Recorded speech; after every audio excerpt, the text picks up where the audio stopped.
Okay, we are going to start Unit 2.6 over communication. This is a pretty brief, easily understandable lesson. However, it will be important considering communication issues are one of the biggest problems is wastage in in an organization. So let's get started.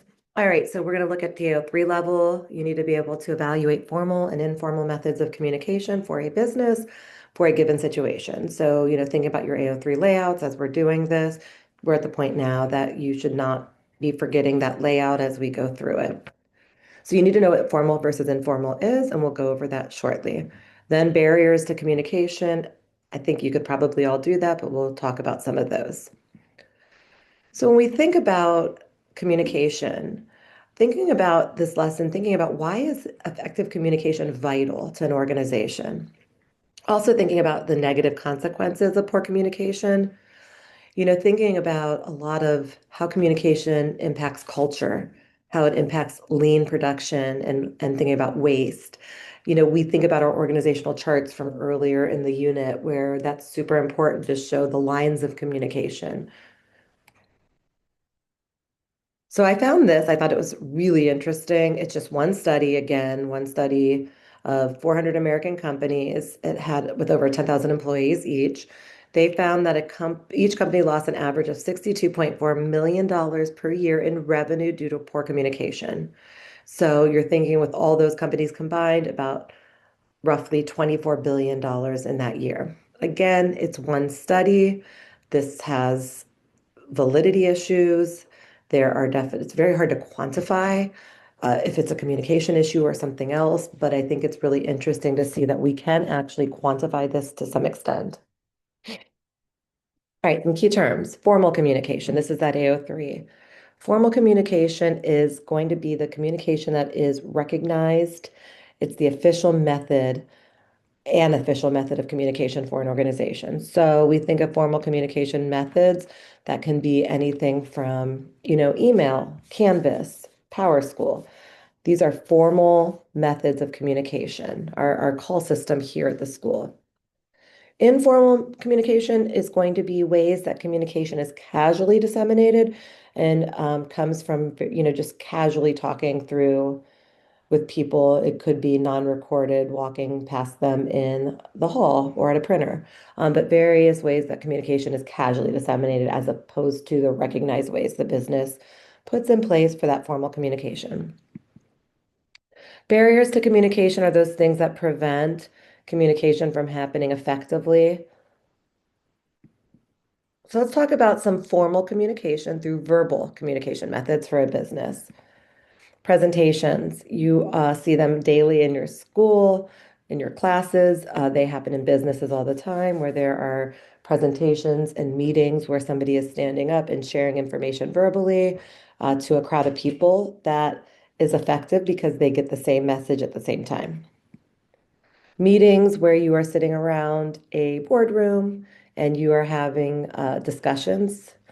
Again, same message, same time. Interviews, we think about our interview process, formal methods of communication and verbal. Lectures, and anything that is recorded via telephone or Zoom. So right now, I am using a verbal communication method that is formal. I'm also using a written method because you are seeing words on a screen in a presentation as well. So you're seeing a couple of different methods that are considered formal methods of communication. Informal verbal communication, face to face. Telephone, unrecorded, gossip within an organization. And so again, informal methods of communication. It can still be about work. It doesn't necessarily mean that you're not talking about work. This is just the social aspect of business. However, these are things that are not formally recognized by the business, but are also ways that communication flows. Visual formal methods, we have presentations, we have signs. There are, things that are around areas or presentations that show that visual. Videos, this is one, and the presentation with it. Sign language is an interesting one. Notice boards, memos, on boards, like things that you can go see on boards, symbols, maps. So those are just formal methods of visual. And you don't have to memorize these are just some examples. Visual, informal, your body language, hand gestures, our guest speaker really, really touched on these things and how important they can be. And so those are some informal visual methods. So we have written, formal, and informal. If it has the asterisk next to it, it's typically considered an informal method for a business, but not all businesses will call it informal. They may say text messaging is a formal method.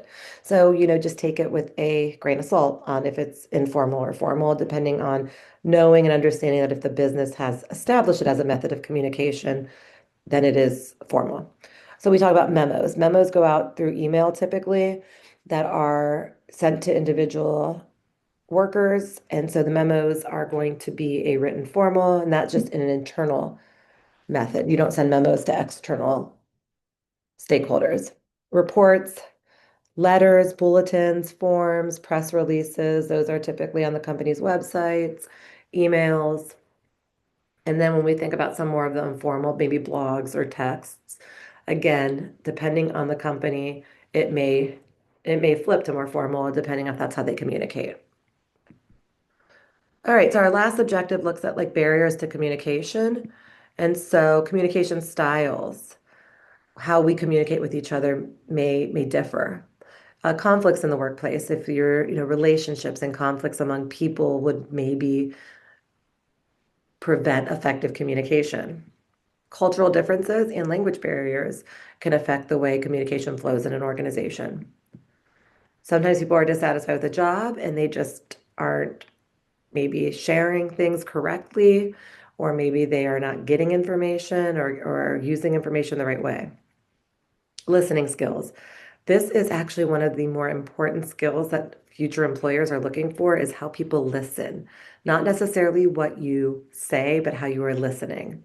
And sometimes you might see a situation where people are not very good at listening and then messages get miscommunicated. Lack of transparency. If the organization chooses not to show transparency with certain situations, then certain information is not being disseminated, which can really cause a lot of waste. Technological difficulties, when something's down, like when Canvas was down for us, we couldn't communicate through the grade book and grading on that grading day. So just think about any technological difficulties that could affect communication. So those are our objectives. By this point, you should know what's formal versus informal. You should know different methods of formal and informal, and then the barriers of communication.